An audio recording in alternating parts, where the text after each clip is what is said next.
ইফতারে আজ একসাথে মেতে উঠি আমের স্বাদে, আজ সবার হাতে হাতে মেতে উঠি ফ্রুটোর স্বাদে। ইফতার থেকে সেহেরিতে কোটি কোটি প্রাণ আজ আস্থার ভালোবাসায় মেতেছে ফ্রুটোময় স্বাদে।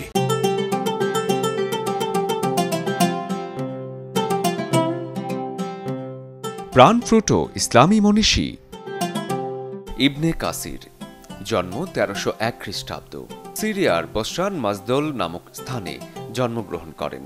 আল কোরআনের অন্যতম শ্রেষ্ঠ তাফসিরকারী ওমর ইবন কাসির। ইবনে কাসির ইতিহাস শাস্ত্র, হাদিস শাস্ত্র, তাফসির এবং অঙ্কশাস্ত্রে গভীর জ্ঞান অর্জন করেছিলেন। তিনি হাদিস সমূহের উৎস নির্ণয়, যাচাই বাছাই ও গ্রন্থ রচনা করেছেন। এছাড়াও তাফসির গ্রন্থ রচনা করেছেন।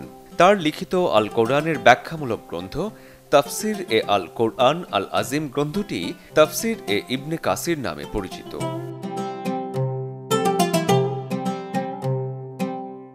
ইফতারে আজ একসাথে মেতে উঠি আমের স্বাদে, আজ সবার হাতে হাতে মেতে উঠি ফ্রুটোর স্বাদে।